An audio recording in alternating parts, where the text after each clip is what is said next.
안녕하세요. 저는 올해 20살이 된 여자예요. 사연 채널에 저처럼 어린애가 사연 보내는 것은 처음일 것 같은데 아직도 진행 중인 우리 남매의 복수 이야기 하려고요. 아버지나 그 상간녀는 지금 자신들이 친 사고 때문에 진이 빠져서 아마 유튜브 볼 시간도 없을 거라 마음 놓고 이야기를 하려고 합니다. 엄마가 돌아가시는 순간 우리는 철저한 아버지의 자식으로 살기로 했거든요. 저는 지금도 무슨 생각으로 우리 남매를 다시 찾았는가 했는데 다 이유가 있었거든요. 저는 원래 카이스트를 목표로 하던 수재였지만 아버지가 돌아온 후로 비행 청소년 뺨치는 문제아가 되었습니다. 학벌 필요 없고 저는 그냥 돈 벌려고요. 절대 아버지의 자랑거리가 될 만한 일은 하고 싶지 않은 저에겐 좋은 학교도 필요 없었어요. 대신 제 사정을 아는 우리 학교 선생님이 추천한 회사에 취업을 해서 돈을 벌 생각이에요. 여기서 실무 익혀 나중에 엄마 회사 잘 운영해 보려고요. 일단 제게 돈이 있어야 만일의 사태에 제 남동생을 지킬 수 있거든요. 저보다는 아니지만 전국 2,000명대에 들던 남동생 영동이는 지금 작정하고 문제아 짓을 하며 폭주 중인데 훗날 이 복수를 끝내고 우리가 자유로워질 때 그 녀석까지 제가 책임져야 하거든요.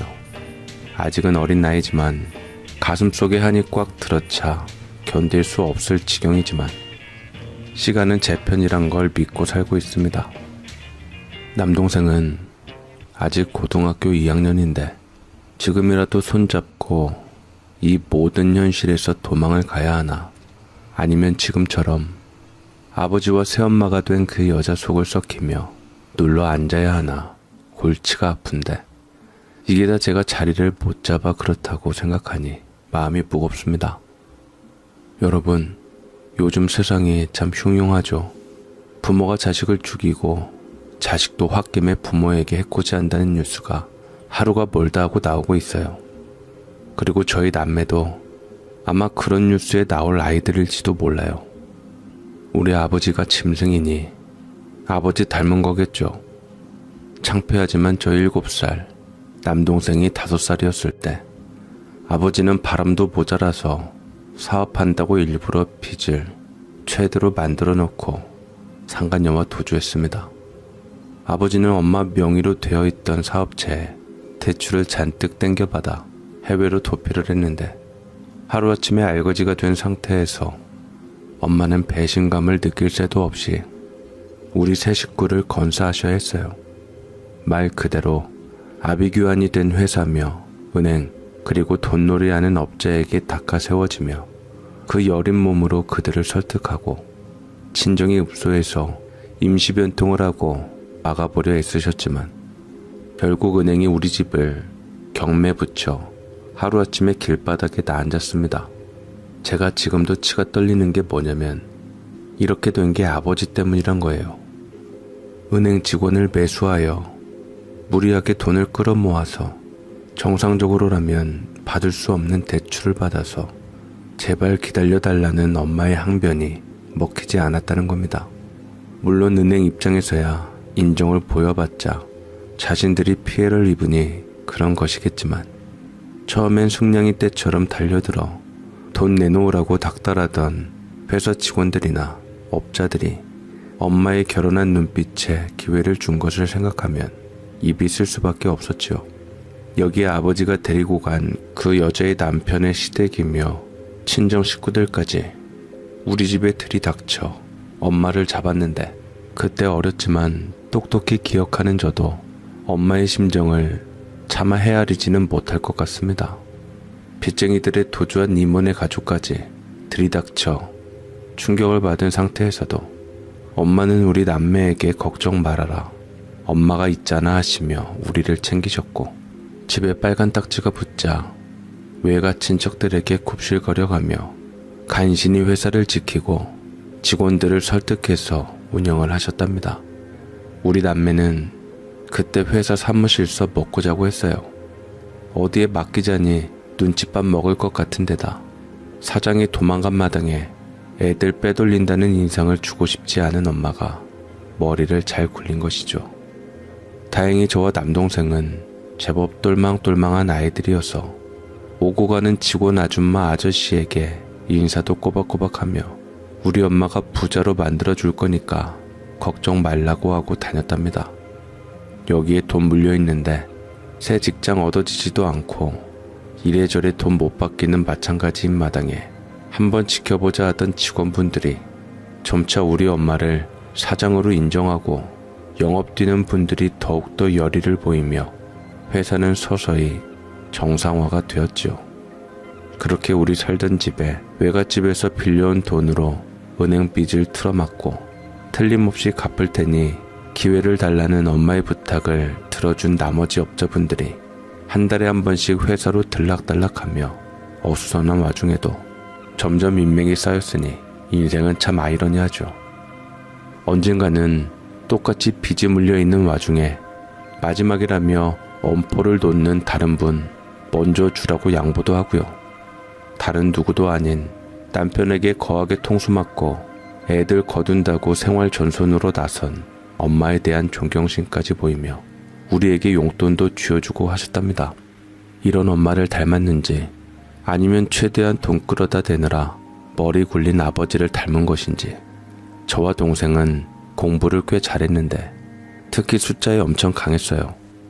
엄마는 어린 시절 세상 풍파 그대로 맞고 애늙은이가 된 거라고 슬퍼하시지만 표정이나 눈빛, 분위기만 보고도 사람을 잘 읽는데 사는데 이로우면 이롭지 나쁠 것은 없잖아요. 저는 얼른 커서 성공해 엄마 고생 그만하게 해드릴 생각 이뿐이었어요. 그러나 엄마는 기다려주시지 않더라고요. 매일 보던 사이라서 그런지 아니면 호강시켜준답시고 엄마께 관심이 없어서인지는 몰라도 낯색이 검은 엄마를 보고도 병이 있을 거라고는 짐작도 못하고 그저 피곤해서 그런 줄 알았거든요. 어느 날 눈이 노랗다 못해 옷까지 노란물이 든 것을 보고 엄마가 통통한 게 살이 아니라 몸이 부은 거란 생각이 들면서 인터넷으로 검색을 해보니 간이 안 좋으면 그렇다고 하여 피곤해 스트레스가 극심한 엄마가 간경화 그런 거인 줄 알았어요. 병원 가라고 엄마 간이 안 좋은 거라고 황달까지 나오면 심각한 거라고 겁을 주면서 저는 학교 가고 공부하느라 바빴습니다. 그래서인가 한 차례 사무실에서 쓰러진 엄마는 간암 말기 판정을 받으셨어요. 이때 얼마나 저 자신을 자책했나 모릅니다. 흔히 황달이 간이 안 좋은 신호 혹은 안 좋아지는 과정으로 약 먹으면 좋아지는 줄 알잖아요. 그런데 엄마의 증세는 간경화 따위가 아닌 간암 덩어리가 담즙이 내려가는 통로를 막아서온 황달이랍니다. 심지어 겉으로 만져지기까지 했어요. 그러나 엄마는 이미 본인 몸과 병을 잘 알고 계신 것 같았던 게 의사가 갈비뼈 밑으로 손을 넣어 만지면서 언제부터 이러셨어요 붙자 별거 아니란 듯이 꽤 됐어요 이러는 겁니다. 그걸 보며 저와 남동생이 눈치를 챘습니다. 빚 갚느라고 하루도 제대로 쉬지 못하고 일하던 엄마가 우리를 위해 본인 병을 알고도 멈추지 않고 달리신 것을요. 잘 들어 영신아. 엄마는 할 노릇 한다고 했어. 이제 나머지는 네 몫이야. 첫째는 네 인생 잘 사는 거, 그리고 둘째는 동생 잘 챙기고 남은 둘이 힘내서 잘 살아내는 거. 회사 맡아서 나름 정상적으로 돌려놓고 그래도 영신이 네가 성인 될 때까지 조금 더 버텼어야 했는데 이게 다인가 봐. 너희 때문에 치료 안 받은 건 아니야. 엄마는 지금까지 사는 게 너무 힘들었어. 아마 너희 없었으면 이미 10년 전에 나쁜 생각 먹었을 거야. 지금도 너희 못 본다는 생각하면 슬픈데 지금 인생 더 안 살아도 된다는 생각하면 편해. 너희가 아직 어려서 걸리지만 외삼촌이 든든하잖아. 잘 지켜줄 거야. 엄마, 그렇게 힘들었어? 그래도 치료라도 좀 받지. 나는 엄마 고생 안 시킬 생각으로 공부 열심히 한 건데 엄마가 이렇게 가면 아니야. 이미 충분히 영신이 영동이 너희들 덕분에 행복했어. 그래서 버틴 거야 지금까지. 엄마는 아버지 미워했는데 우리 영신이 영동이 생각하면 이젠 안 미워. 그래도 내 인생 가장 큰 선물 준 사람이잖아. 그렇게 갈 거면 돈 달라고 말이나 해보지. 헤어져 달라고 말이나 해보지 하는 생각은 들지만 아마 그때의 나는 아버지 말 절대 안 들어줬을 거야. 결국 인간은 팔자대로 정해진 순리대로 사는 것 아니겠어? 어쩌면 외가에서 말리는 결혼했을 때 이미 내 인생이 이렇게 된 걸지도 모르고. 영신아 영동아, 엄마 가더라도 너무 슬퍼 말고 무슨 일 있으면 항상 외삼촌에게 상의해. 그리고 통장 비밀번호는 너희 생일 뒤집은 숫자야. 내 이름으로 된 것하고 영신이 영동이 너희 이름으로 된 건 모두 다 비밀번호 같아. 영신이 5월 25일, 영동이 10월 16일. 그래서 2516인데 그거 뒤집은 615이야. 누구한테 알려주지 말고 절대 빌려주지도 말어. 아버지한테도. 아버지요? 그 사람이 왜요? 어디 살아있대요? 그런 짓을 하고도? 필리핀에서 봤단 말은 들었어. 잘 알아둬. 엄마가 몇 년 전에 너희 아버지하고 이혼 확실히 했어. 도망가서 어디 있는지도 몰라서 공시송달로 이혼 처리돼서 이제 남남이야. 그러니까 유산 운운하며 돈 뜯어가려고 하면 이혼 판결 받은 서류 보이면서 한 푼도 주지 마. 엄마 침대 매트리스 머리맡 쪽 뜯어보면 변호사분 명함하고 서류들 다 있으니까 챙기고. 엄마가 큰 외삼촌한테 당분간 회사 운영 좀 봐달라고 했으니까 절대로 다른 어른들 말 듣지 말고 항상 상의해. 이모나 작은 외삼촌 말고 큰 외삼촌 말만 믿어. 알았지? 세상에, 이혼 절차도 안 밟고 도망간 거였어요? 알았어요. 그런데 엄마 그런 말은 한 50년 후에 해. 요즘 의료기술이 얼마나 좋은데 약도 좋고 요즘은 간 이식하면 다 살아. 수술하자. 내가 반절 떼줄게. 나 너무 씩씩해서 탈이야. 이 기회에 효도도 하고 학교도 째고 좋네. 뭔 소리야. 나는 남자 아니야? 엄마, 나 우리 반에서 젤로 키 크고 무게도 많이 나간다? 다 컸지? 내가 줄게. 누나는 과자하고 떡볶이를 너무 많이 먹어서 별로 안 건강해. 나는 매일 운동하고 학교도 막 걸어다니고 해서 엄청 건강하거든. 걱정 마. 암 걸린 거 떼내고 새로 달면 되지 뭐. 내 친구네 할아버지도 그렇게 해서 살아났어. 엄마는 우리의 희망찬 말에 웃으시며 대견하다는 듯 머리와 얼굴을 쓰다듬으셨는데, 물론 우리한테 간을 받아서 좋아서 웃으신 것은 아니었고요. 오히려 그 어떤 누구의 간을 받아도 소용없었기 때문이었습니다. 이미 혈관을 타고 온몸으로 암세포가 퍼져 있던 상태라 간이식 뚝딱해서는 엄마를 도저히 살릴 수가 없었습니다. 그러나 엄마는 미약하게나마 우리를 위해 빚도 다 갚고 해놓을 것을에 미련이 없으시답니다. 당장 저희가 없었다면 이미 10년 전 사그라들 목숨, 우리 덕에 웃으며 잠시나마 생의 의욕을 찾아 살았다고요. 그렇게 온몸이 깡마르고 시커매진 엄마는 빼도 가득 찬 복수로 볼록한 배를 하고 피를 토하다 가셨습니다. 누가 봐도 무서운 모습이었을지 모르겠지만 마냥 서글프고 슬픈 엄마의 마지막을 지키며 우리는 엄마가 걱정하는 것처럼 설마 아버지 그 인간이 찾아오겠냐, 그렇다면 엄마보다도 더 지옥스럽게 만들겠다고 다짐을 하고 또 했지요. 영동이는 몰라도 어렴풋하게나마 저는 이 시절 기억이 있거든요. 뜬금없는 시골 사는 할머니 환갑잔치 해드리자고 우기며 차도 바꿔주고 집도 사주자고 우기며 엄마하고 자주 싸웠습니다.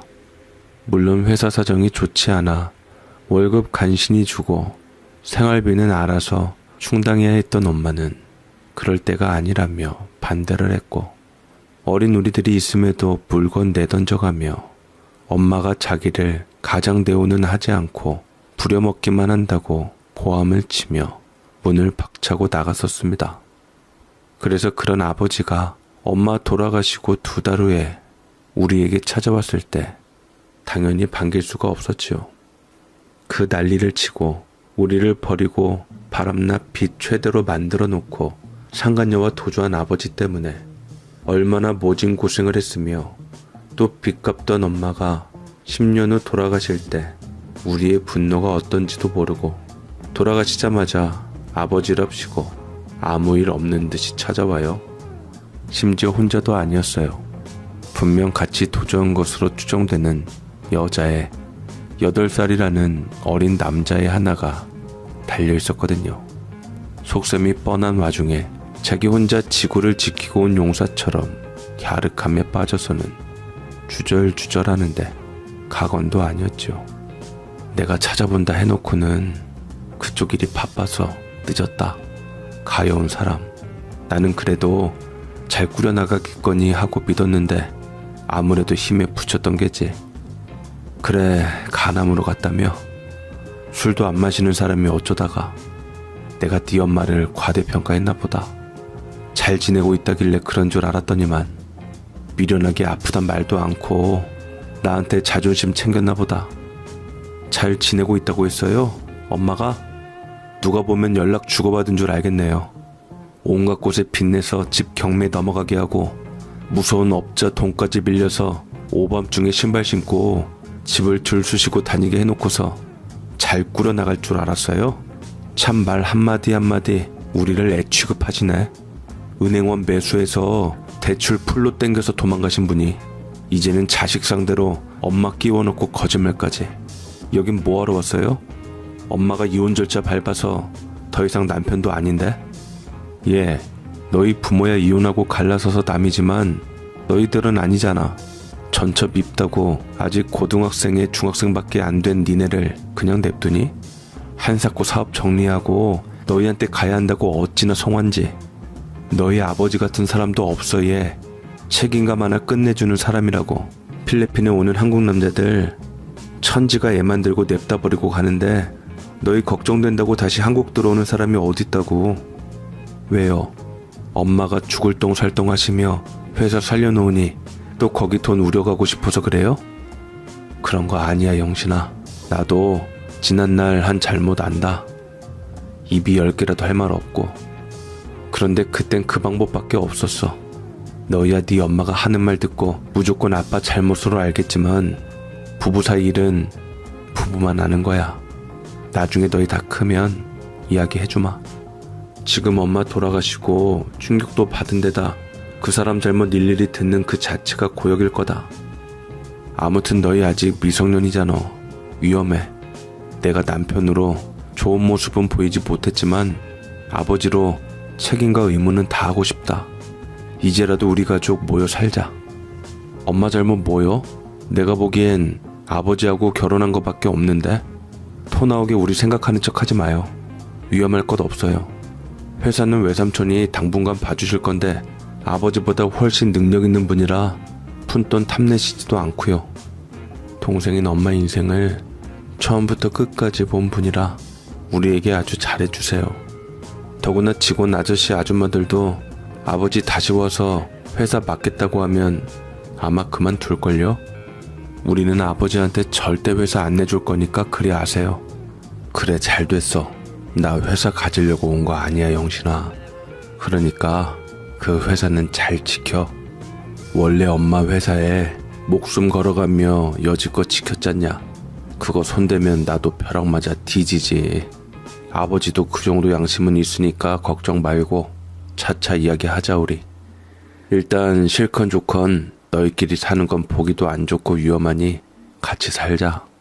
저 사람 내키지 않으면 아줌마라고 불러도 상관없는데 네 새엄마도 엄마 그렇게 된 마당에 성인 될 때까지만이라도 아버지 노릇 해주라고 하더라. 암튼 마음 풀고 핏줄 어디 가냐. 믿건 곱건 내가 니들 아버지고 너희 이제 나밖에 없어. 어른 될 때까지만이라도 보자. 내가 양심에 걸려서 그래. 저는 말도 안 된다며 싫다고 뻗대었는데 아무 말 않고 지켜보던 영동이는 저하고 생각이 달랐습니다. 툴툴거리는 저와 달리 일단 다음에 이야기하자며 일어서는 그 사람들에게 안녕히 가시라며 인사까지 하고 특히 그 꼬맹이 머리까지 쓰다듬으며 관심을 두었던 거죠. 저는 영동이에게 엄마가 어떻게 가셨는데 그 여자가 낳은 애새끼 머리를 쓰다듬으며 예뻐하냐고 힐난하며 아들은 아버지 닮는다는데 너도 핏줄 땡기냐며 비아냥거렸죠. 그러자 영동이가 그러는 겁니다. 이제 와서 아버지 노릇하겠다고 자청하는데 바라는 대로 해줘야 되지 않냐입니다. 자기는 5살에 아비 도망가서 한순간에 인생 나락으로 떨어지고 그 답 안 나오는 현실에서 빼내준 엄마가 결국 그 여파로 일만 하다 암에 걸려 험하게 가신 걸 보고 복수를 다짐했답니다. 어마어마하게 성공해서 아버지 찾아가 돈부채 날리며 약 올리려고요. 무척 유치한 생각이지만 영동이 이 녀석이 성공할 즈음엔 이미 늙고 힘도 없을 거라 본인이 뭘 놓쳤는지 두고두고 아까워해라 이런 차원이었는데 본인이 아버지 노릇하겠다고 자청한 이상 마다할 이유가 없다는 거죠. 말한 대로 우리는 미성년, 현재 우리나라 법으로 가장 많은 보호를 받는 데다 우리는 공부까지 잘하던 모범생이기 때문에 선생님이나 친구들에게 신뢰도가 10,000%에 육박했습니다. 우리가 살아온 이야기와 엄마의 안타깝고 애절한 죽음에 대해 어필하며 이 상태에서 극단적으로 망가져버리면 당연히 모든 화살은 아버지와 그 여자에게 돌아갈 거란 거였습니다. 가만히 내버려둬도 슬픔과 인생의 무상함에 부글부글 끓던 저는 아버지와 뻔뻔한 그 여자의 등장에 머리가 터질 지경이었고 영동이처럼 유치하진 않지만 어떤 방식으로든 복수를 꿈꾸던 저도 솔깃하더라고요. 그래서 우리 둘이 애비 없이 산 애가 어떤지 보여주기로 했습니다. 내 잘못은 하나도 없이 그 모진 고통을 당해야 했던 엄마와 우리 남매는 살면서 서로 담담한 척 했지만 각자 흉터는 크게 남았습니다. 엄마는 우리까지 건사하느라 그 상처를 이기지 못하고 가셨지만 씩씩한 척해도 이 상처와 기억이 잊혀지지 않을 우리는 우리가 살기 위해 어떻게든 해소를 해야 했고 그래서 엄마 살아생전 미래를 위해 건실하게 달리던 모범생은 때려치우고 애비 없는 애가 어떤지 보여주기로 했던 겁니다. 그러나 모범생이던 우리가 한순간에 문제아로 복주하기란 쉽지 않았습니다. 막말로 큰 외삼촌 말대로 거짓말에 능숙한 아버지가 우리를 방심하게 한 후에 쥐약을 먹이더라도 엄마 돌아가시고 친권이 아버지에게 있는 이상 미성년인 우리를 보호할 사람은 아무도 없거든요. 여기에 우리가 사지나 다름없는 아버지와 그 여자가 사는 집으로 가서 우리 마음대로 휘젓는다는 건 말도 안 되지요. 하지만 우리는 곧 저 두 인간의 꿍꿍이와 곧 죽어도 우리를 포기 못할 이유를 알게 되었습니다. 저 두 인간들, 애초에 엄마의 죽음이나 우리 걱정 때문에 한국에 온 것이 아니었습니다.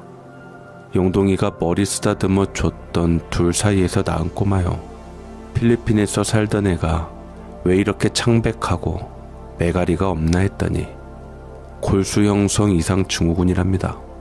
쉽게 말해 백혈병인데 그보다 더 골치 아프게 골수에 이상이 생겨 백혈구, 적혈구에 혈소판까지 불량세포가 만들어지는 병입니다. 가만히 눈치를 보니 그쪽에서도 한 달에 한 번 정도 수혈을 받다가 여기에 국내에서 골수가 100% 일치하지 않더라도 50%만 일치해도 가능한 방법을 찾아서 애 살리려고 들어온 거였습니다. 엄마의 부고 소식이나 우리는 곁다리였고요. 이 얘길 외삼촌에게 듣고 우리의 복수심이 약간 흔들렸는데 역시 아버지하고 이 상간녀 여자는 보통의 부모하곤 결이 다른 인간들이었습니다. 방학 때 우리에게 엄마가 암으로 가셨으니 어린 우리도 방심하지 말고 건강검진 한 번쯤 해봐야 하지 않겠냐고 권유를 하여 건강검진을 받은 것이죠. 그리고 우리 10대인 두 남매는 흔한 엑스레이나 혈액 검사로 시작을 해서 보도 듣도 못한 골수 검사까지 받았답니다. 이때 영동이는 뭣도 모르고 시키는 대로 해서 엉덩이 뼈를 엄청 커다란 바늘로 찔리고 골수 빼앗겼고, 저는 바늘을 보자마자 쌩 난리를 치고 간호사 밀치고 복도로 뛰쳐나가 항의하여 간신히 검사를 안 했습니다. 그때 제가 나는 건강검진하러 온 건데 이게 뭐냐 꼬치꼬치 따져 묻고, 그쪽에서 보호자 찾아서 골수 검사까지 의뢰한 건 맞다고 확인까지 했지만 제가 싫다고 강하게 거부를 해서 안 했거든요. 아버지는 이 일에 대해 별말은 안 하고 모르쇠로 일관을 하고, 여자도 우리가 자기 아이 병을 모르는 줄 아는지 필리핀에서는 기본으로 하는 검사라 한번 해본 거라는 뻘소리 짓거리더라고요. 그리고 얼마 후부터 묘하게 이 두 사람이 영동이에게 쩔쩔매는 걸 보고 저는 눈치를 챘습니다. 이 두 사람이 우리를 괜히 데려온 게 아니라는 걸요. 자기 아이 살리기 위해서 우리들의 골수가 필요했던 겁니다. 저는 안에서 잘 모르지만 골수 추출당하고 근 4시간 꼼짝을 못했던 영동이는 이식에 희망이 있었는지 자꾸 아이를 영동이에게 밀어넣으며 친하게 엮고 고기를 밀어 넣어주며 대우가 달라졌거든요. 집안 돈 빼돌려서 상간녀 데리고 날라버린 아버지의 그런 남자와 붙어먹는 여자가 할 속보이는 뻔한 짓이었죠. 결국 저와 영동이는 처음 계획대로 복수를 하기로 마음먹었습니다. 학생인 우리가 딱히 크게 할 복수는 없었습니다. 다만 사람들에게 이들이 어떤 인간인지 알리고 최대한 땡겨간 그 추악한 돈으로 잃은 지금의 부를 조금이라도 깎아먹는 것뿐이죠. 물론 이것을 하려면 우리 인생도 포기해야 하는데, 엄마 고생 안 시키려고 공부 열심히 했던 우리 남매는 전국구에서 놀던 성적을 일부러 떨어뜨렸습니다. 간단합니다. 백지로 내면 대놓고 반항하는 것이 표가 나니 정답을 피해 마킹하며 우리가 한순간에 똥멍충이가 된 것을 어필했지요. 당연히 학교가 난리가 났고요. 전국구 1%에서 한순간에 뒤에서 1%가 된 우리 때문에 담임들이 이유를 묻고 우리는 사정을 말했을 뿐인데, 아버지와 상간녀가 너희를 괴롭히는구나, 도울 방법을 알아보겠다고 나섰습니다. 그럴 수밖에 없지요. 엄마 돌아가시면서 조문 와서 가정환경 다 들어서 아시는 분들인데요. 그렇게 저는 성적 떨어뜨리기로 반항을 하고 비교적 얌전했다면, 골수 빼앗긴 영동이는 남자답게 더 심화된 반항을 했어요. 질이 안 좋은 부리와 어울리며 대놓고 상간녀 그 여자에게 들이대기 시작했거든요. 아버지하고 놀아나며 엄마 돈 훔쳐 외국으로 해외 도피를 해서 그 와중에 애까지 낳은 못된 여자는 그러나 지 새끼 살리려면 우리가 필요했기 때문에 어느 정도는 당해주다가도 아버지만 오면 성질을 내는데, 저나 영동이가 화가 나는 건 따지고 보면 우리가 필요 없는 겁니다. 예전처럼 100% 안 맞아도 50% 맞는 형제에게 받을 수 있는 거면 부모 중 하나인 자기들이 줘도 되는 거거든요. 한마디로 자기들이 그 골반에서 골수 추출하는 게 아프고 무서워서 안 해주려고 우리를 막겠다고 나선 거잖아요. 이기적인 이들은 그 사이에서 나온 애한테까지도 이기적인 부모였던 겁니다. 우리 엄마하고 너무 비교되지 않나요? 저는 그래서 영동이에게 마음껏 하되 네 인생에 흠이 날 정도는 하지 말라고 할 뿐 내버려 뒀어요. 그렇게 자신들은 최선을 다하고 있다는 변명을 하면서 학교나 외가 눈치가 보여서 다소 소심하게 1년이 흘렀고, 그동안의 8살 난 아이는 몸이 많이 호전되었습니다. 이 골수이식이란 것도 받으려면 면역을 거의 제로로 만들어야 해서 어느 정도 몸이 버텨줘야 하는데, 너무 약해서 그마저도 망설이던 중에 희소식이었죠. 성적 좋던 우리가 그렇게 바닥을 박박 기어도 가타부타 말도 없고 관심도 없던 여자는 그렇다고 쳐도 똑같이 무관심한 아버지는 우리에게 유전자를 준 사람일 뿐 남이나 다름없었습니다. 그렇게 고등학교 졸업을 하며 저는 일자리 찾아 돈을 벌며 더 이상 학생이 아니고 성인이 되어 영동이를 데리고 독립을 하려 하자 극구 반대를 하는데 노리는 게 뭔지 뻔히 아는 우리도 가만히 있을 수가 없었고 결국 영동이가 큰 사고를 쳤습니다. 일반적인 부모 속 썩이는 방법이 통하지 않으니 저들에게 아비 없이 자란 놈들이 어떤지 제대로 보여주고 여기에 가장 치명적인 피해를 줄 방법을 찾은 겁니다. 예, 영동이가 같은 학교 다니는 국회의원 손자 녀석을 후드려 팼습니다. 어차피 영동이는 학생 신분이라 어지간해서는 벌을 안 받잖아요. 미성년자인 신분을 이용해 내 피해는 최소화시키고 사업을 하는 아버지에게 치명타를 입힐 방법을 잘 찾은 거죠. 사실 이 국회의원 손자라는 녀석 영동이하고 아주 친한 데다 자기 아버지하고도 사이가 별로라 적극 응했답니다. 이게 웬일입니까? 예? 내가 우리 아들이 두들겨 맞았다는 소리 듣고 귀를 의심했어요. 제정신이야? 우리 시아버지가 누군지 모르는 사람 있어? 대체 누가 국회의원 손자를 때려요? 야, 너냐? 야, 네 엄마 어딨어? 네 부모 당장 불러봐. 이게 뭐냐고. 사모님, 여기서 이러시면 안 됩니다.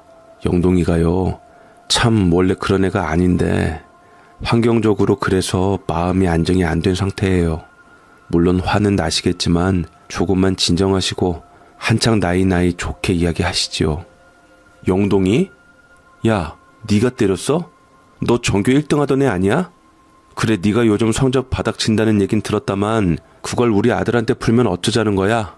야, 네 애미애비 어딨어? 당장 불러. 엄마, 얘네 엄마 얼마 전에 돌아가셔서 애미 없어. 지금은 아버지하고 사는데 바람나서 일부러 회사 부도내고 외국으로 날랐다가 10년 만에 같이 산다는데 애비도 없는 거나 마찬가지지. 얘 그 아버지란 사람하고 살면서 성적 바로 바닥 기었거든. 지도 지 아버지랑 살기 싫어하면서 내가 애비 없는 놈이라고 했더니 죽으라고 펀치 날리는데 보세요, 승현이 어머니. 먼저 도발한 건 승현이잖아요. 승현이 어디 친구한테 그런 소리래. 아니요, 그 소린 나중에 한 거예요. 제가 먼저 제 어깨 쳐서 눈 똑바로 뜨고 다니라고 하면서 한 말이라고요. 쟤 이젠 1등도 아닌데 너무 편드시네요, 선생님. 한 번 1등은 영원한 1등인가? 재수없어. 맞아. 선생님은 왜 애 편을 드세요? 너무 편파적이시네. 우리 애가 그렇다고 없는 말 한 건 아니잖아요. 어쨌든 얘 아버지 부르라고요. 나 절대 그냥 못 넘어가요. 나 얘 키울 때 아까워서 감히 손도 못 댔는데 누가 감히 애한테 주먹질을 하냐고. 가정사가 어떻든지 나는 용서 못해요. 당장 얘 애비 부르라고. 제 인생의 아빠란 존재는 7살 때 죽었고 영동이는 5살 때 죽어서 없거든요. 애비 없는 자식이란 말 우리에겐 그렇게 흠도 아니었고 역시 영동이가 시키는 대로 어른들이나 벌벌 떠는 그 말을 대놓고 한 친구는 영동이와 눈빛을 주고받으며 싱긋 웃었답니다. 그렇게 학교 연락을 받고 아버지와 그 여자가 쫓아와서는 아내의 자식 버리고 도망간 인륜도 의류도 없던 지난 과거까지 탈탈 털렸는데 남은 우리 세 식구 죽어나라고 엄마 명의회사 부도 처리하며 대출빚 최대한 끌어모아 끝까지 우리 세 모자 굶어 죽으라고 등 떠민 인간들은 죽어도 영동이가 미성년이라는 이유로 흐지부지할 수는 없다며 뻗대는 부모에게 혼쭐이 나야 했죠. 애는 그렇다 치고 이 사안에 대해 그 부모가 책임져야 하지 않냐, 무릎 꿇어라 난리를 피우는 사모님은 자기 아들도 말실수한 것이 있고 사정이 딱해서 더 이상 영동이 발목 잡지는 않을 테니 당신들 둘 다 자기 아들에게 무릎 꿇고 사과하라고 명령을 했답니다. 당신들이 얘 잘못 키운 대가를 자기 아들이 받은 거 아니냐면서요. 안 그러면 영동이 무슨 수를 써서라도 잡아 쳐 넣을 거라고 으름장을 했다는데 꼼짝을 않더랍니다. 하긴 그 엄마에게도 아닌 애에게 누가 쉽게 무릎을 꿇겠어요. 선생님들이 눈 딱 감고 영동이를 위해 한 번만 굽히시라 해도 둘 다 이건 아니잖냐 버티는데 저 친구 배경을 몰라서 그렇죠. 이것을 노렸던 영동이는 보시라고, 저 사람은 내 아버지 아니고 난 내비 없는 자식 맞다고 일장연설을 했답니다. 승현이한테 주먹질한 것은 미안한데요 아줌마. 제가 화난 지점은 애비 없다는 부분이 아니에요. 애미까지 싸잡아 욕해서 화난 거죠. 우리 엄마요, 남편이란 작자에게 배신당해 회사 부도날 뻔한 것도 억울할 판에 돈이란 돈은 몽땅 끌어가지고 가는 바람에 이후로 10년을 잠도 제대로 못 주무시고 일만 하다 병 얻어 가셨어요. 죽지 못해 사시다 병 걸린 거 아시고도 우리한테 뭐라도 남겨주려고 그냥 버티셨고요. 그래서 저는 애비 없는 놈이란 말은 안 거슬려도 애미 없다는 말은 거슬려요. 미치도록요. 그런데 엄마 가시고 2달 만에 자기가 아버지랍시고 와서 신권 행사하는 바람에 같이 도망간 여자하고 한 집에 살고 있어요. 제가 미성년자라 저는 아직 아무 힘이 없지만 당장 보통 애들 하는 식으로 속썩이며 반항 내지 나에 대한 마음을 시험하고 싶어서 막 사는 중이거든요. 뭐야? 이 자식이 그렇다고 친구를 때려? 들으셨죠 어머니? 제가 잘못 키워서가 아니라 요즘 애들이 이래요. 아무튼 도의적으로 치료비는 제가 드리겠습니다. 노여움 푸시고요. 차라리 저놈을 그냥 벌 주세요. 저하고 한동안 떨어져 살면서 애엄마가 오냐오냐 봐주기만 했는지 애들이 버릇이 없어요. 요즘은 재혼 가정도 많은데 왜 이렇게 유난인가 알다가도 모르겠네요. 제 누나도 성적이 떨어졌다고 학교에서 와라 가라 어찌나 귀찮게 구는가 몰라요. 어떻게 전교 1등이 아버지와 사니 전교 꼴등이 되냐 그러는데 낸들 아나요? 아마 지엄마 살아있을 때는 컨닝했나 보죠. 저도 머리 굵어서 삐뚤어진 애 떠맡고 힘들어요. 그냥 아드님 때린 영동이하고 끝장을 보세요. 뭐라고요? 그니까 애는 어떻게 하건 상관없이 당신들은 도의적으로 치료비만 내겠다? 내가 지금 치료비 받자고 이러는 것 같아요? 당신들 보니까 애가 왜 이렇게 됐는지 알겠네. 애 관리 못한 거 인정은 죽어도 싫고 차라리 애를 벌주라는 부모는 또 처음이네. 아, 참 친부모 아니랬지? 어디 두고 봐요. 치료비 준댔으니 우리가 얼마를 요구하든 나중에 딴소리 마시고. 결국 분에 못 이겨 아득바득하는 사모님이 변호사를 몇 명 선임을 해서 최대한 피해 금액을 뽑고 아버지 사업체까지 보이지 않은 압력을 넣었답니다. 영동이가 건드린 친구의 정체를 몰랐던 그 2사람은 발등에 불이 떨어져서 사모님을 찾았지만 이미 늦었지요. 그러기 전에 영동이가 그 집에 친구와 함께 찾아가 친구와 그 엄마 앞에서 무릎을 꿇고 살아온 이야기를 하면서 특히 우리 엄마의 이야기가 심금을 울린 데다 건강검진이라고 속여서 그 둘이 낳은 애를 위한 골수검사한 지점에서 엄마의 모성애가 발동해버린 겁니다. 애비 없이 자란 놈의 본때를 보여주고 싶었던 용동이가 하루아침에 올백이던 시험 점수를 올빵점으로 떨어뜨리자 전교 3등이던 영동이 친구 승현이가 무슨 일이냐며 관심을 보였다는데 사실 오답을 쓰는 것도 아무나 못하긴 합니다.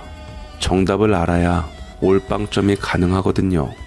승현이가 국회의원 손자인 것을 떠올린 영동이가 자존심 다 버리고 도움을 청했고 이 친구에게 어머니가 불뚝성질이지만 비교적 정의롭다는 말을 듣고서 둘이서 그런 일을 벌인 거라고 하자 그 사모님이 어린 것이 오죽 답답하면 그런 일을 벌였겠냐며 적극 도우려 나선 것이죠. 어디서 뭐하고 살았는가는 몰라도 한국에선 부모가 죄 지으면 애들도 눈총받고 애들이 잘못하면 부모가 눈총받는 거라며 애비 없이 자란 티나는 당신 아들이 지은 죄 그쪽이 대신 받으라며 사사건건 시비를 거니 구청이며 노동청에서 괜히 전화 놓고 관리 들어가는 겁니다. 결국 아버지 회사는 직원들이 불안해서 그냥 관두고 구하기 바쁘게 바로 퇴사해버리니 사무실 운영에 차질이 생길 수밖에 없었지요. 여기에 국회의원 할아버지까지 나서서 성인이 된 누나가 독립하며 동생 돌본다는데 굳이 새 가정 꾸린 정도 없는 아버지가 발목 붙들어 매고 있는가 지켜보라고 해서 청년복지센터에서 들락달락하니 눈치가 보이는지 저 따라가고 싶으면 나가라고 해서 우리는 지금 큰 외삼촌 댁에 들어가 살고 있는데 우리 집 나올 때 그 여자가 눈을 부라리며 얼마나 악을 써댔는지 몰라요. 영동이 건강검진 받으며 골수 검사한 것까지 다 알려져서 우리 남매뿐 아니라 그 누구에게도 수술 못 받게 하겠다고 그 사모님한테 으름장까지 받았거든요. 우리 영동이가 아주 반항을 제대로 하며 동네방네 애비 없는 애가 어떤지 보여줬습니다. 저는 뭐 어차피 영동이 뒷바라지하며 실무 익히는 방향으로 생각을 굳힌 터라 대학 안 들어가도 상관은 없지만 대표로 나설 영동이는 아무래도 간판이 필요해서 반항 시기에 내신이 제법 깎여서 지금 머리 터지게 공부하고 있는데 한때 아버지 때문에 나 자신이 싫기도 했던 우리는 확실히 엄마 자식에 머리는 엄마 닮은 것 같지요. 아주 못된 자식이라고 욕먹어도 억울하지는 않아요. 이 일로 우리 남매는 아주 조금 마음속 응어리가 풀린 것 같이 후련하거든요. 아버지 인생이 없는 우리 남매, 엄마가 참아하지 못한 복수 앞으로도 생각해서 할 거거든요. 물론 그러려면 성공해야 하고요. 도와주시는 많은 분들이 계시니 우리가 성인이 되고 자리 잡으면 다시 2차전 붙을 날이 오겠죠. 그날을 위해 저는 열심히 회사 운영과 사람들을 배우고 영동이는 다시 눈이 빠지게 공부하고 있어요. 우리는 먹 같은 아버지, 없는 티나는 것 하나도 안 두려운데 하늘나라 엄마에게 부끄럽지 않은 자식 되려고요. 들어주셔서 감사합니다.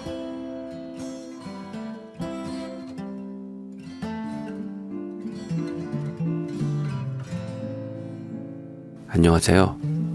저는 56세 먹은 평범한 남자입니다.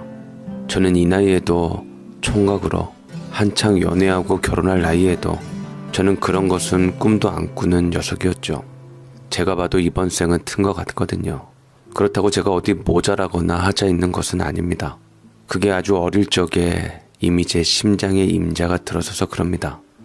그래서 50년 넘게 심장 판막증 앓는 제 첫사랑 곁에서 장가도 안 들고 죽치고 있습니다. 누가 뭐라고 해도 제 발길이 돌아서질 않습니다. 제가 이렇다 보니 아주 예전부터 아낙네들 속닥질이나 요즘 뉴스고 어디고 맨 남자들이 임자 놔두고 어땠다는 소리 들으면 꿈도 꾸어서는 안 될 말종짓이라 생각하죠.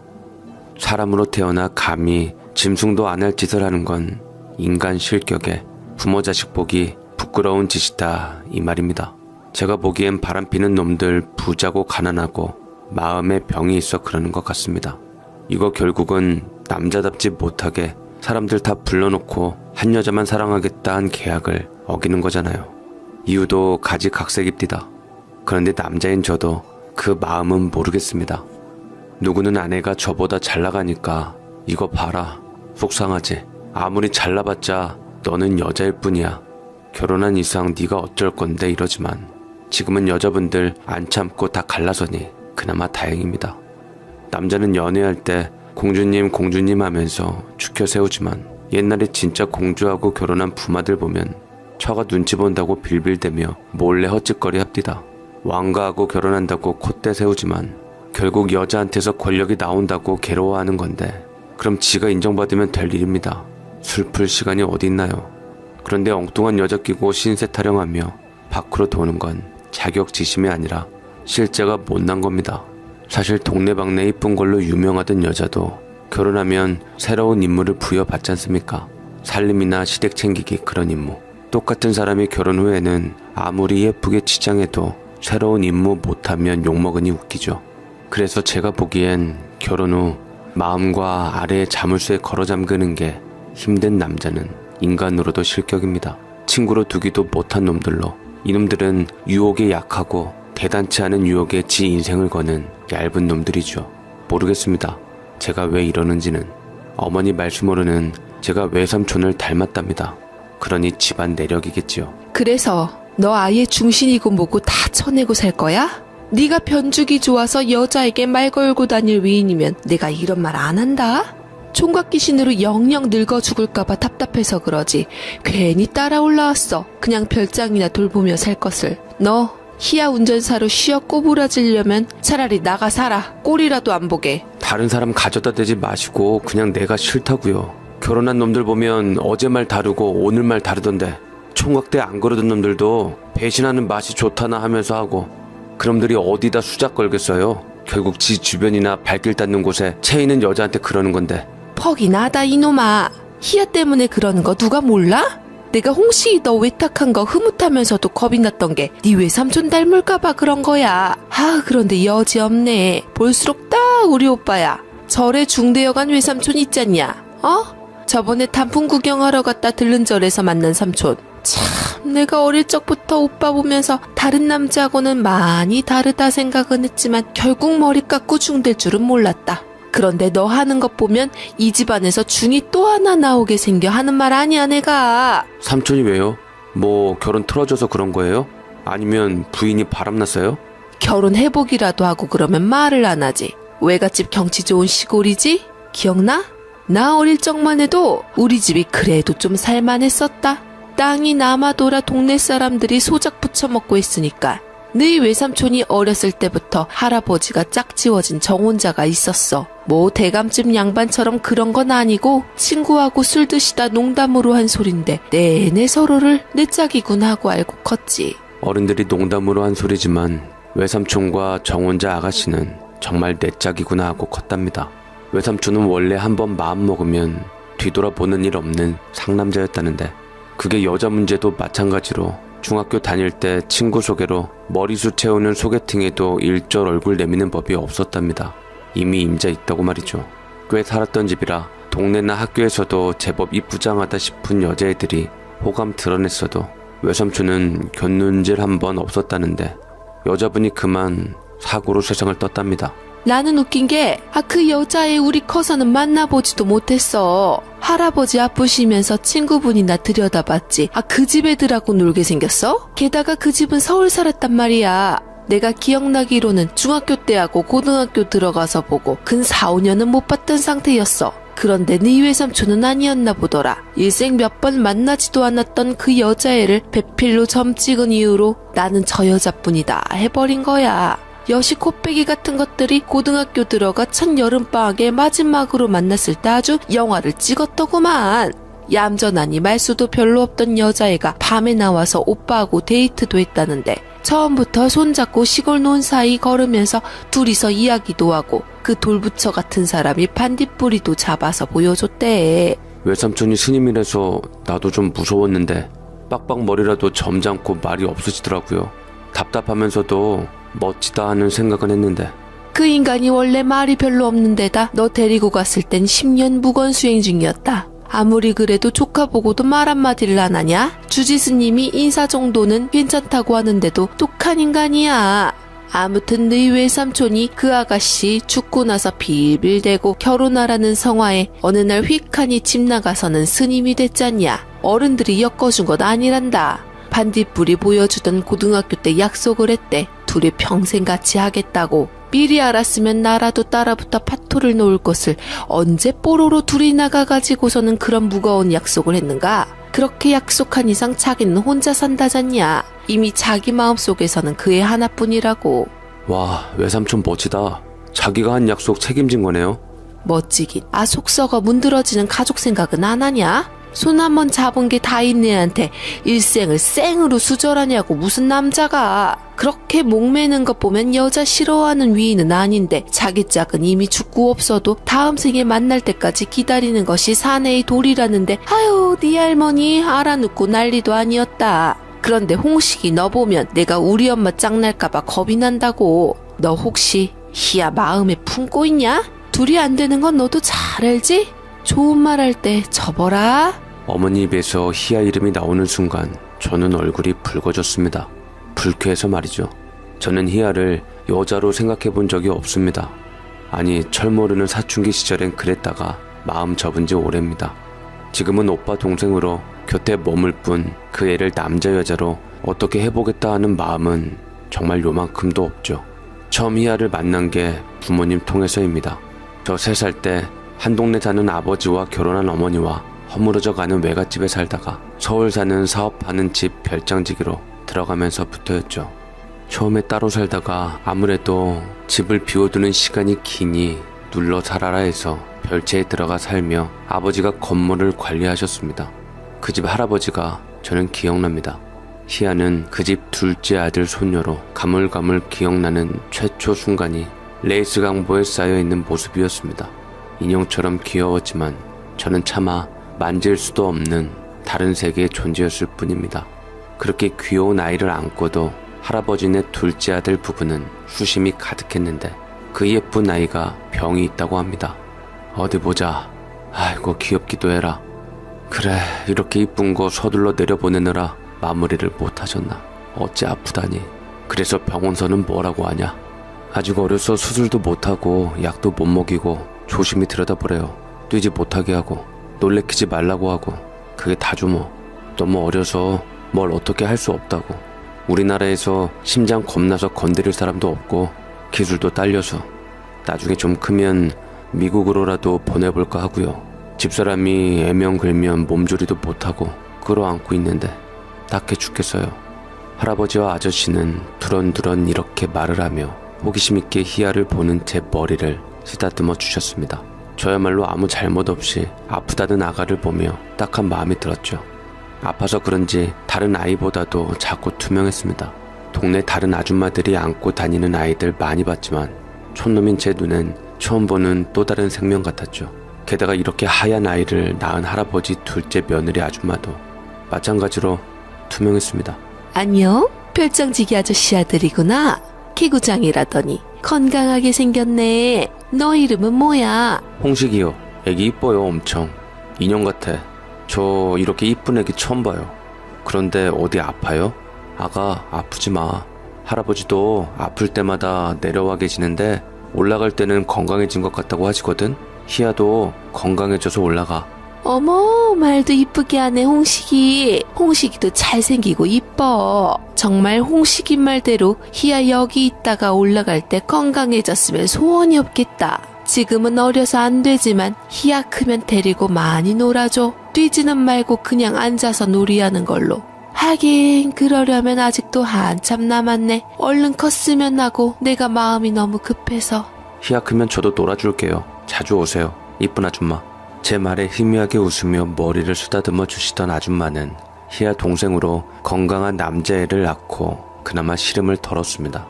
이후로 제가 희아를 본 게 몇 년 지나 7, 8살쯤 되었을 때인데 여전히 하얀 얼굴에 가늘고 긴 팔다리를 가진 파리한 소녀였습니다. 파란 핏줄이 다 보일 정도로 햇빛이란 구경도 안 해본 것 같은 희아를 데리고 시골길을 천천히 걸었는데 저만 보면 씩씩대던 황소가 희아를 보고선 귀여운 척 애교 떠는 것 보고도 이해가 갈 만큼 이 세상 아이 같지 않았습니다. 말도 별로 없고 조금만 걸어도 입술이 파래지는 아이가 조심스럽고 측은해서 데리고 안 나가려 해도 다음날 학교 갔다 오면 심심했는지 저를 찾아오는 바람에 만사 제쳐놓고 앞장세워 다니면서 안색을 살피는 저도 어렸지만 나름 어른스럽고 진지했던 것 같습니다. 오빠, 얘는 집이 어디예요? 우리가 데려가면 안 돼요? 아, 귀엽다. 나 좋아하나 봐. 우리 반 애들은 나 싫어하는데 얘 데려가서 제가 친구하면 안 돼요? 안 돼. 그리고 얘는 아마 희아 너보다 오빠일걸. 우리 옆집 분이 할머니네 황소인데 너만한 자식 있는 어르신이야. 물론 귀엽다는 칭찬은 좋아해도 주인이 있어서 데려가면 큰일 나. 시골에서는 큰 재산이거든. 아, 그래요? 미안해요, 황소 아저씨. 저는 너무 좋아서. 귀엽다는 말은 칭찬이니 봐주실 거죠? 오빠 손 핥는 건 봐준다는 뜻이죠? 아이, 간지러워. 나 잎을 뜯어서 황소 아저씨 주면 안 되나? 뭐 좋아해요, 아저씨는? 참, 나 이거 있다? 사탕 먹을 수 있죠? 다음엔 내가 맛있는 거 갖다 줄게. 나하고 친구예요. 난 학교 가서 나 못살게 구는 애들한테 보여주려고 했지. 까불지 말라고. 애들이 나 체육 시간 빠진다고 뭐라고 하거든요. 깨병이라고. 진짜로 숨차서 그런 건데 말해도 안 믿어주고 운동회 때 달리기 빠졌다고 욕해서. 희아 덕에 황소가 호강하네. 성격 더럽기로 유명한데 웬일이야.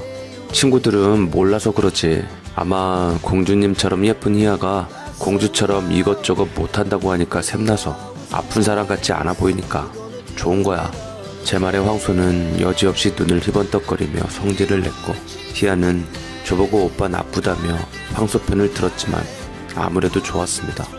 아프다는 희아가 그래도 시골 내려와 있는 동안에는 밝아 보였고 잘 걸었기 때문이었죠. 심장 판막증, 요즘에도 아이들 이것 때문에 고생한다는데 우리 시대에는 제대로 손도 못 써보고 보내는 병 아닙니까? 이때까지만 해도 오빠 동생으로 우리는 넘보지 못할 주인 할아버지 소녀딸의 별장지기 아들일 뿐이었습니다. 그러다 국민학교 졸업하고 중학교 올라가는 겨울방학, 미국으로 수술 가기 전에 인사하러 내려와 있던 3개월, 고등학교 올라가는 제게 아련한 첫사랑으로 희아가 자리를 잡아버렸죠.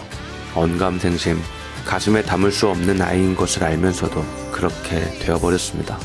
근 5년 만에 만난 희아는 말수는 더 줄었고 종이처럼 창백하고 얇았는데 그 처연함이 마음을 사로잡은 것인지 모르겠습니다. 한마디도 없이 어릴 때처럼 앞장서서 오르던 작은 꽃이 피어있던 산이 눈으로 덮인 것을 보고만 있던 희아가 저를 기억하고 말을 붙였는데 황송하면서도 가슴이 뛰었죠. 황소 아저씨는 겨울이라 집에 들어가 있나 봐요. 여기 없을 거 알긴 알았는데 없으니까 서운하네. 겨울엔 춥고 먹을 것도 없어서 집에서 염을 먹고 따뜻하게 쉬고 있지. 걱정 마. 희아의 황소 아저씨는 2년 전에 우체부 아저씨 뿔로 받는 사고 크게 치고 우시장으로 팔려갔지만 저는 희아를 안심시키려고 거짓말로 모면을 했습니다. 모르는 집에 수업 보러 가겠다고 불쑥 들이닥칠 애가 아닌 걸 알아 그런 것이었죠. 이미 미국으로 단 40%의 희망을 가지고 수술하러 간다는 소리를 들었던 저는 시무룩해서는 추운 건지 아니면 걱정이 있는 건지 희아의 눈치만 살피고 있었습니다. 황소 아저씨 보고 싶었는데 오빠 나 미국 가요 수술하러. 4월에 가는 거라 학교는 일단 입학식만 하고 바로 병결 조치할 거라는데 나 여기 다시 올 수 있을까? 한국에서는 수술할 의사도 없고 이후에 어떻게 될지 모른다고 가는 건데 무서워. 그냥 죽어버리면 좋았을걸. 살지 죽을지도 모르는 수술 시킨다고 엄마 아빠만 고생이고 괜히 생돈 날리는 것 같고 나 하나 때문에 집안에 웃음 없어진 지도 오래예요. 희준이 밝은 앤데 요즘엔 내 눈치 보느라고 밖으로 나가 친구 만나잖아요. 그런 말이 어딨어. 수술 잘 될 거고 다시 와서는 아마 뛰어다닐 거야. 희야 너도 걱정하지 마. 희야 너 살리려고 미국까지 가는 건데 어련히 좋은 의사 알아봐 두셨으려고. 그런가? 하긴 손도 못 써보고 그냥 숨 못 쉬면 죽는 병을 미국까지 가서 수술대 위에서 죽는 것도 보기려나. 병원 다니면서 보니까 나 같은 병 앓는 애들 많더라. 그런데 그중 내가 제일 잘 사는 것 같은데 내가 제일 약해. 철저히 보약이며 밥 잘 먹는데 왜 이렇게 힘이 없는지. 세브란스 주치의 선생님이 자기 스승님이라는 의사 소개해줬는데 이것도 결국 나 수술하면서 문제가 많을 것 같아서 그런 거 아닌가 해서. 수술이야 하겠지만 마치 자신 없다고. 나만 보면 맨날 잘 먹어라 체력이 받쳐줘야 낫는다고 했었거든. 그런데 내가 잠을 턱 못 자서 그런가 체력은커녕 어지럽고 숨이 차서 뭘 할 수가 없네. 의사 선생님이 떨려서 그런가 보다. 더 좋은 선생한테 수술 받으면 좋지 뭐. 들어가자 희야. 나 춥다. 말하는 희야 입술이 시퍼래져서 저는 오줌 마렵다고 발을 동동였고 웃으면서 자기가 뒤돌아 있을 테니 여기서 해결하라는 희야에게 고집을 부리며 데리고 내려왔습니다. 심상찮아 보였거든요. 말을 하는 순간에도 점점 느려지고 저는 입김이 후 나는데 그 추운 날 희야는 입김이 별로 나지 않았습니다. 마치 말하는 동안 희아의 생명력이 다 빠져버린 것 같아 당장 내려가자고 고집을 부리며 돌려 세웠는데 마리산이지 작은 동생인 그 얕은 곳도 무리였나 봅니다. 제 예감처럼 내려가다 휘청이던 희아는 기어이 그대로 실신했고 바로 그런 희아를 업고 내려오며 저는 정신이 하나도 없었어요. 아줌마, 희아가 엄마. 괜찮아 홍씨가. 가끔 그래. 괜찮아. 여기 니어. 놀랬구나. 그래 울지마. 희야 괜찮으니까 진정해. 희준아 형 물 좀 떠다 줘. 고마워 홍씨가. 같이 있어서 다행이네. 제가 저도 모르게 울었었나 봅니다.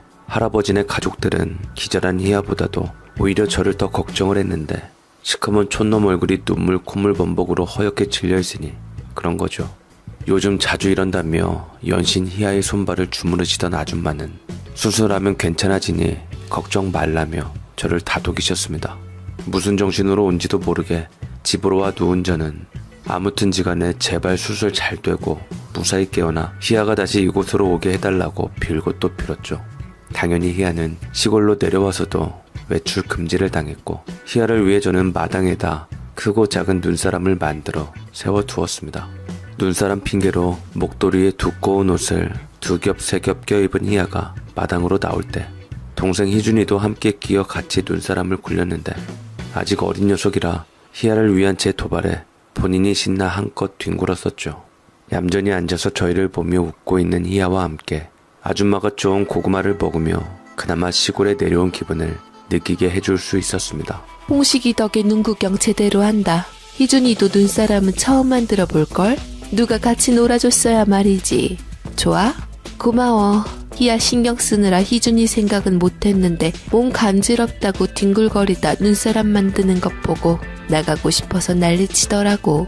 우리 둘이 누나 무사히 수술 잘 받고 오라고 만든 거니까 보고 많이 웃고 힘내. 저거 보통 눈사람 아니야. 홍식이 형하고 나하고 가슴에다 심장 박아서 만들어놨어. 튼튼한 빨간색 돌. 수술 받으면 그것처럼 튼튼해질 거야. 아이고, 그런 깊은 뜻이 있었어? 그럼 우리 희야 수술 잘 받고 건강해져야겠네.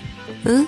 오빠하고 동생이 이렇게나 마음 다해서 뻘뻘거리며 행운의 눈사람 만들어줬는데 보답해야지. 고맙다 홍씨가. 희야가 네 얘기 자주 하길래 몇 번 보지도 못한 사람 얘길 왜 이렇게 하나 했더니만 참 속도 깊고 다정한 애가.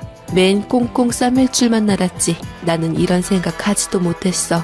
나보다 나아. 별 말씀을요. 아줌마야 당연히 돌돌 싸셔야 하고요. 저는 가끔 불러서 놀아주는 거죠 뭐.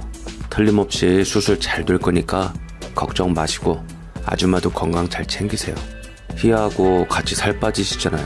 신기하네. 아저씨가 그 말하면 잔소리 같은데 홍식이 네가 하니까 너무 듣기 좋고 막 따르고 싶어지네. 그래, 나도 잘 챙길게. 고마워 홍식아. 그렇게 희야네는 떠나고 한동안 소식을 못 들었습니다. 그리고 저는 상사병 아닌 상사병처럼 희야 걱정으로 애가 달아 밥도 잘 못 먹고 잠도 잘 못 잤습니다. 학교 끝나면 바로 오지 말고 친구들하고 어울려 놀으라고 없는 돈을 교복 주머니에 쑤셔주시면 바로 빼서 엄마에게 드리고 언제 올지 모를 희야를 위해 마당에 꼬시를 부려 가꿨지요. 제가 이렇게 멍하니 휘적휘적 넋을 놓고 있자 어머니가 바로 눈치채셨습니다. 불안하게 시리 왜 이래? 너 지금 하는 짓 딱 우리 오빠인데 내가 모른 척한다고 모르는 게 아니야 이 자식아. 너 희야 때문에 그러냐? 언감생심 담아둘 사람이 아니야. 아무리 세상이 천지개벽을 해도 안 이어지고 그리고 난 걔 절대 반대다. 네가 걔를 위해 뭘 해줄 수 있어? 몸 약한 거 애잔하지. 착하고 이쁘지. 나도 희야 좋아. 그래서 넌 안 돼. 희야는 있는 집서 있는 집으로 가야 해.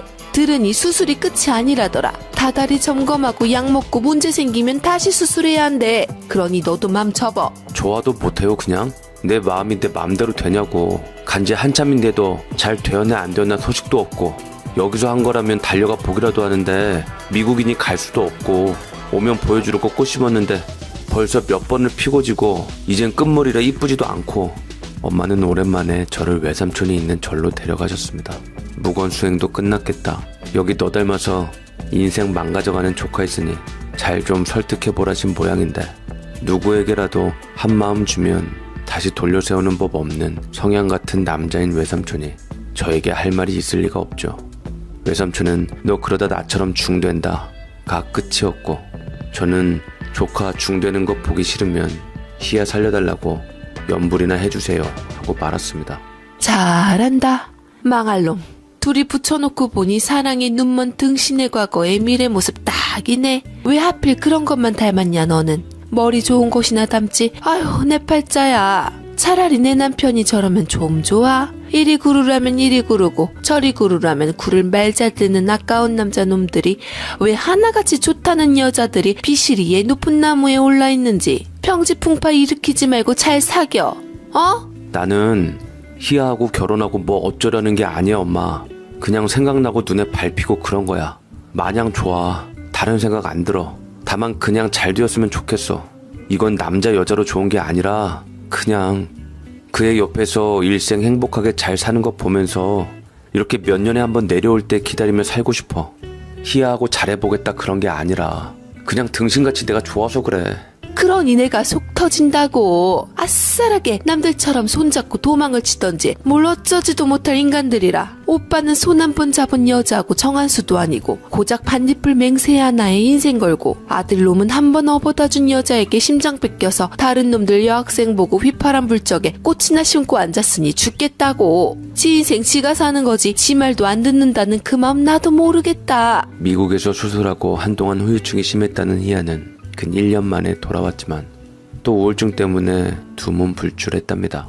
결국 이런저런 이유로 학교는 자퇴를 하고 집에서 중고등 과정을 가정교사 두고 공부를 한다는데 누굴 가르칠 정도로 똑똑하지 못한 저는 이때처럼 제 돌대가리가 원망스러운 적이 없었던 것 같습니다.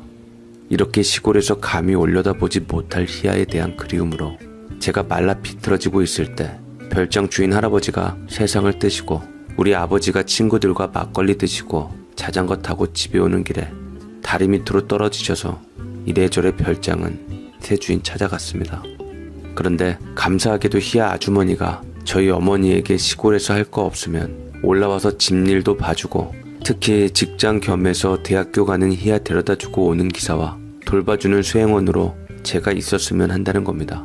참 내 속도 모르고 그 사모님이 올라오시라고 하는데 이거 고양이한테 생선 맡기는 거 아닌가 몰라. 내가 홍식이 저래 보여도 머슴한테 불안하지 않으세요 했는데 웃고 말어. 무시하는 건가 뭔가. 아 순간 화딱지 나더라. 어?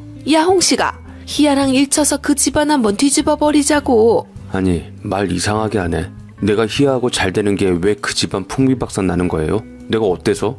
그리고 나 희야 좋아하는 거지 뭘 어쩌려는 게 아니라고 몇 번을 말해요. 희야는 나 같은 등신이 아니라 다정하고 잘생기고 똑똑하고 부자인 남자 만나야 돼요. 나는 고결하고 천사 같고 선녀 같은 희야를 어찌할 생각 조금도 없어. 내가 오빠 동생으로 지켜주는 여자의 희야는. 오이야 그럼 그렇지. 그래서 그 집 사모가 대번에 너 딱 짚었나 보다. 감히 아가씨한테 손 못 대는 바보인 거 알아보고 사는 놈이 그렇게 죽내 사내 하더니 뭐? 지켜주다가 다른 놈한테 줄 여자? 에라이 이 패알도 없는 자식. 저도 여동생 있지만 희야는 여동생과는 또 다릅니다. 물론 희야하고 잘해볼 생각도 없는 게 남자 여자 하듯이 손을 잡고 뭐 어쩌고 저는 상상도 안 합니다. 앞을 애를 데리고 뭘 합니까?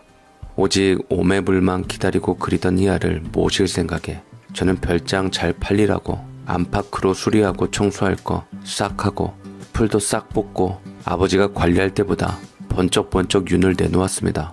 그렇게 제 나이 23 생일 맞기 전에 희야를 다시 만났죠.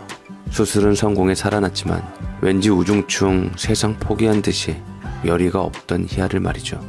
저를 알아보았으면서도 희야는 무심했고 말 한마디 붙이지 않았습니다. 그러거나 말거나 저는 수업 들어가는 건물에 데려다주고 강의 끝나면 이쁘게 태워다주고 점심시간이면 혼자 먹는 희야를 위해 제 몫의 식판까지 2개 챙겨서 먹이고 저도 먹으며 열심히 보자를 했죠. 여전히 친구는 없었는데 학교 안 다니고 고등고시 보고 들어온 희야는 대학에서도 별난 나이 취급을 받았던 모양입니다. 그렇게 입을 붙이고 있던 희야가 입을 연 게 반학기 지나서였죠. 근 6년 만에 저와 말하는 건데도 저나 희야나 어색함이 없었는데 살아나고도 우울증까지 생긴 이유를 말해주더라고요. 나 살아난 건 좋은데 그게 좋은 건가 할 적이 많아요. 사실 수술할 때 미처 생각을 못했는데 심장 수술 부위가 그래서 흉터가 어마어마하게 났더라고요. 엄마는 흉 지우는 수술하자는데 완벽하게 지워지는 것도 아니고 해봐야 나중에 또 어떻게 될지 모르니까 난 더 이상 수술하고 싶지도 않은데 이게 살아있는 건가? 희야, 너 살아있어. 아주 잘. 그래서 지금 우리 만났잖아. 내가 얼마나 걱정했는지 모르지? 너 보여주려고 별장에 꼭 갖고 왔었는데 안 내려와서 못 봤어 너. 그 쓸데없는 생각하느라고 그 장관을 놓친 거지. 그거 멀리서도 보여서 사람들 몰리는 바람에 저기 누구 집이냐고 막 묻고 그랬는데 그때마다 내가 희한의 집이에요 했는데 정작 주인이 못 봤지. 흉터, 그게 대수인가? 사람들은 다 상처받고 살아. 심장 안쪽에 상처받고 돌아버린 사람들이 얼마나 많은데 그 흉 가지고 콧받들이고 있어. 아주머니 서운해 하시겠다. 우리 시대에 미국까지 보내 수술시켜 겨우 살려낸 내 자식이 이제 흉 생겼다고 이게 산 거냐 만 거냐 하면. 오빠, 난 여자잖아. 홍식이 오빠는 몰라 바보라. 오빠는 원래 바보의 둔팅이었어. 남자가 그런 흉이 있어도 놀라는데 난 여자잖아. 내가 차마 보여주진 못하지만 엄살 부리는 것이 아니라 아무것도 모르면서. 걱정 마 희아야. 우리 엄마도 차마 말 못할 신체 비밀 하나 있지만 나는 그거 하나도 거슬리지 않으니까. 네가 살아있다는 것에 감사해서 그 흉마저 감사한 사람들 많잖아. 나도 그렇고.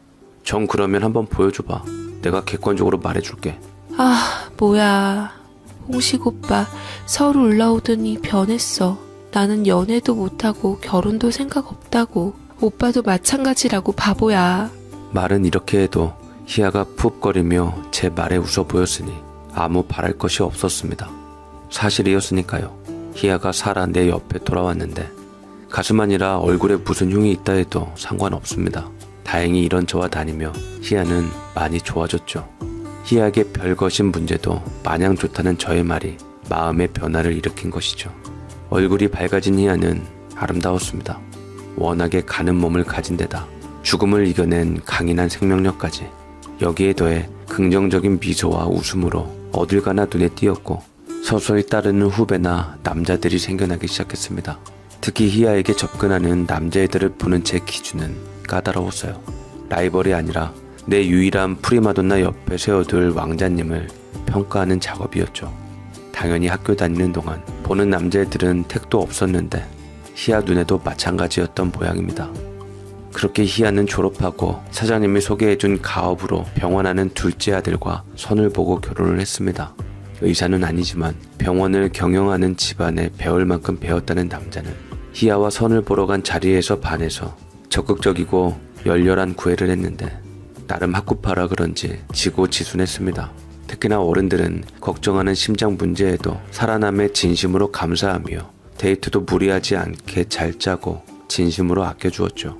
희아의 결혼 이야기가 나오는 동안 어머니와 동생들은 저를 걱정했지만 저는 아무렇지 않았습니다. 어차피 저를 희아의 짝이라고 생각해 본 적이 없던 저는 사장님이 어련히 희아 인생에 필요한 남자를 잘 소개했으리라 믿었죠. 하다못해 희아 결혼식 날에 택시를 태워보내는 게 어떻냐고 하시던 어머니는 저보고 차라리 외삼촌처럼 중2 되라고 하셨을 정도였습니다. 아, 왜 네가 다른 남자한테 시집가는 희야 태워가려고? 그냥 우리하고 천천히 가. 우리 너 식장 가다가 다른 데로 확 내빼면 어쩌나 하던 참인데 못 믿어. 아, 뭔 일 저지를 것 같단 말이지. 챙겨갈 것도 많은데 택시 태워보내? 안 그래도 몸도 약한 애를 왜 그렇게 정이 없어 사람들이. 너야말로 왜 이렇게 배알이 없냐? 어?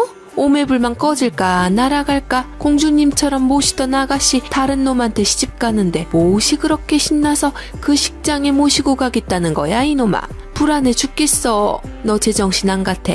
뭔 놈의 사내가 나 좋아하는 여자한테 그렇게 대하냐고. 차라리 네 외삼촌처럼 죽은 거면 몰라. 뻔히 다른 놈하고 선보고 연애하는 거 보면서도 눈 하나 깜짝을 안 하고 둘이 이랬어요 저랬어요 히히호호하고 앉았고. 좋은 여자라면 네가 연애하고 결혼해 내 여자로 만들어야지. 이게 뭔 짓이야? 그러니 제정신 아닌 거야.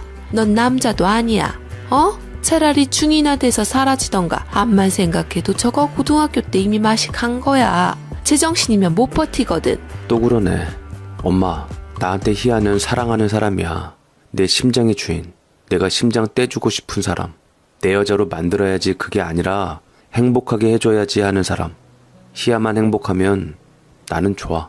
나는 그렇게 못해주는데 저 사람은 돈도 많고 잘생기고 많이 배운 데다 희아 사랑하고 그럼 된 거야. 내 사랑은 그래. 나는 내 존재 이유는 희아 행복하게 해줄 사람이지 데리고 살 사람 아니야. 아휴, 그래. 네 맘대로 해라. 깝깝한 놈. 그렇게 세상에서 제일 행복한 신부가 되길 바라던 희아는 제 생각만큼 행복하지는 않았습니다. 결혼하기 전까지 고민을 하며 방황도 했지만 어쨌든 결혼을 한 후로 얼굴이 다시 어두워졌죠. 여전히 희아의 운전기사이자 수행원으로 필요한 것 있으면 챙겨가며 시댁으로 친정으로 데려다주고 가끔 울기라도 한 것처럼 세수한 매끈한 얼굴로 나오는 걸 보면서 저는 신랑이 생각만큼 대단한 놈이 아닌 쫌생이었음을 그제야 알았습니다.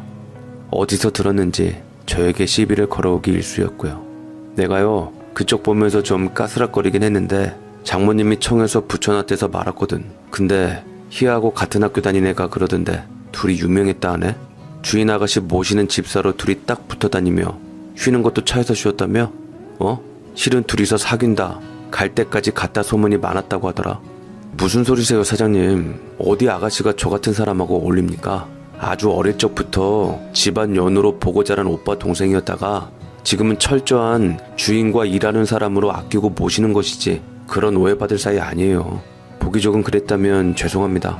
제가 너무 챙기다 보니 친구 같아 보였나 봅니다. 실제로도 그런 마음으로 모시고요. 아가씨네 할아버지 때부터 보던 사이라 죄송합니다.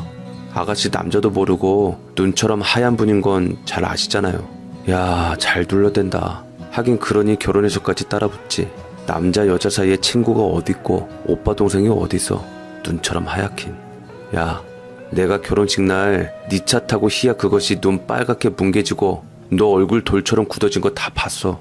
나는 그냥 신부들 다 예민해져서 그런다고 하길래 집에서 장인 장모하고 눈물바람으로 나왔나 했는데 너 놔두고 나한테 시집 오려는 거 뭐 어디로 빼돌리려다 실패하고 온 거였지? 그날 너털 웃음으로 절대 아니라고 부인한 그날부터 저는 희아가 아닌 희아 남편 사장님의 기사가 되었습니다.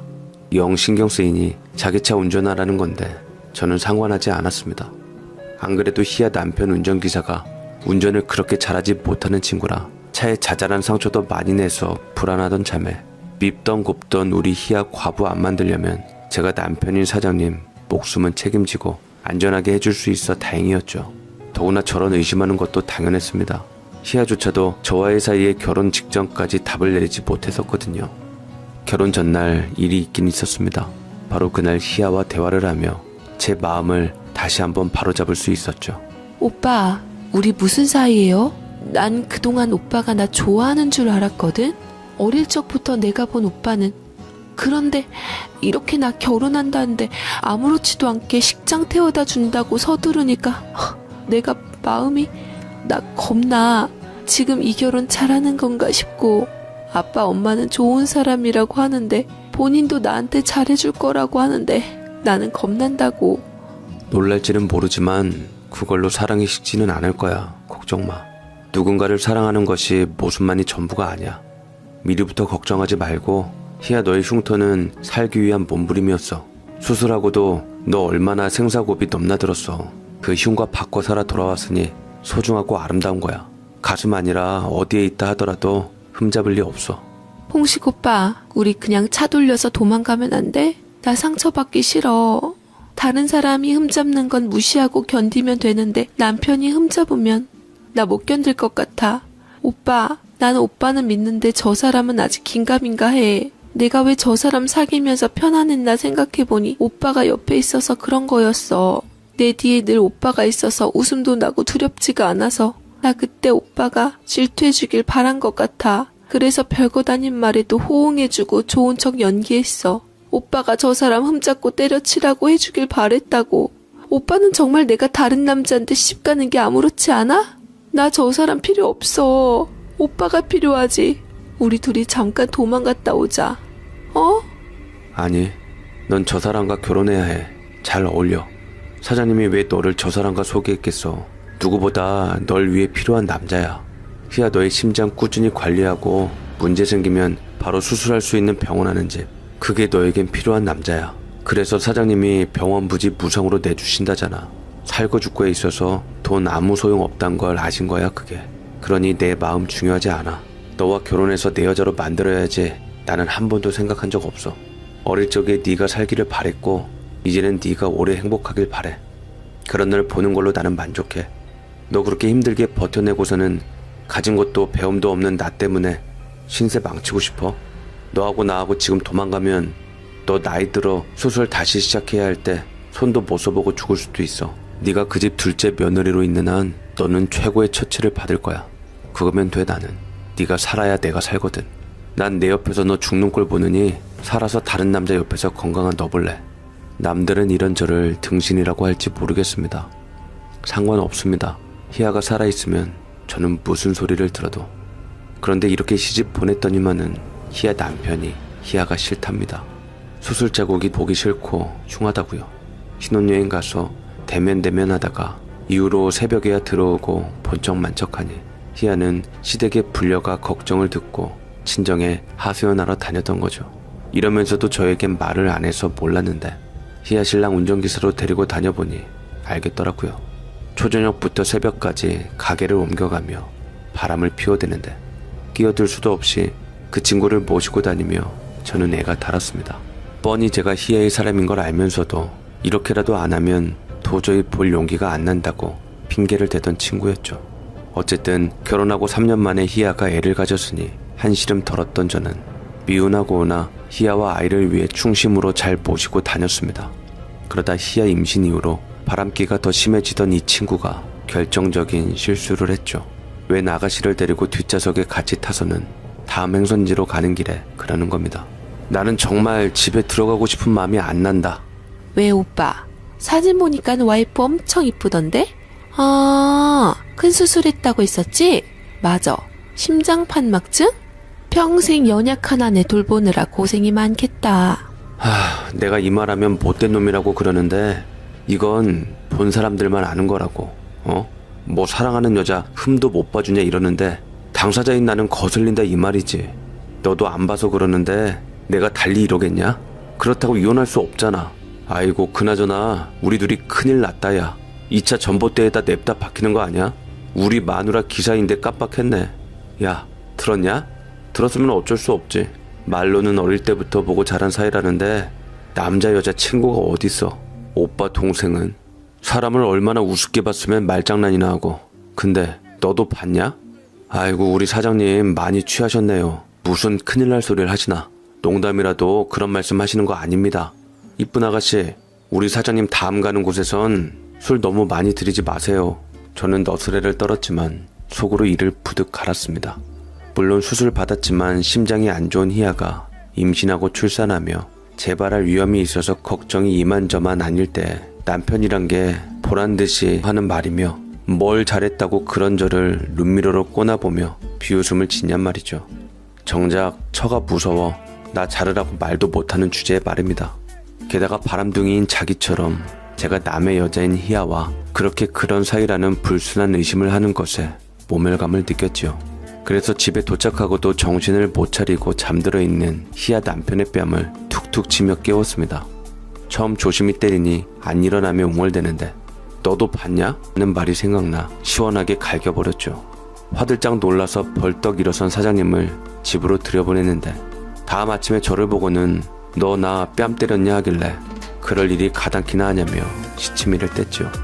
이상하게 얼굴이 아프다며 쓸길래 여자애가 영 안 칼지더니 술 마시며 주사 부린 모양이라고 했더니 필름이 끊긴 상태라 그랬나 보다며 바로 잘라버리더라고요.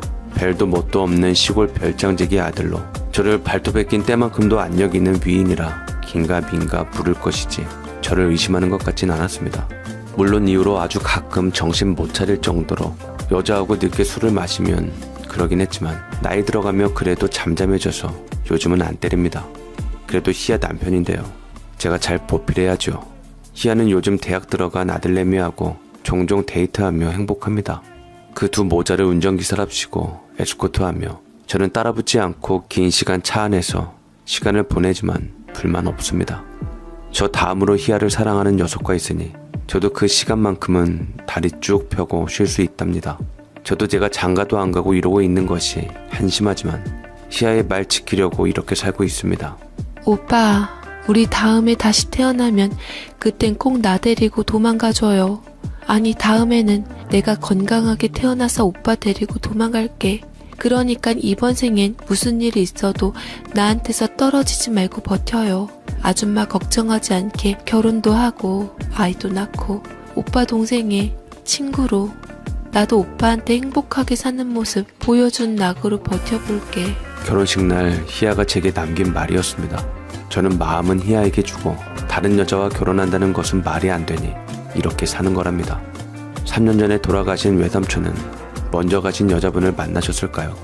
답은 들을 수 없지만 50년 동안 그 어리고 귀엽던 심장 판막증 앓는 꼬맹이 시절부터 한결같았던 나의 첫사랑. 희야 곁을 맴돌며 사는 지금, 그래도 외삼촌보단 성공한 인생이다 싶습니다. 저야 행복하지만 이것이 집안 내력이라면 저로 끝나길 바라고요. 가끔씩 고통스럽긴 하거든요. 저도 남자라. 뒷자리에서 제 뒷모습을 보는 희야 역시 그렇겠지만요. 저는 지금도 그저 희야가 바라는 대로 이루어졌으면 바랄 게 없습니다. 아둔한 제 이야기 들어주셔서 고맙습니다.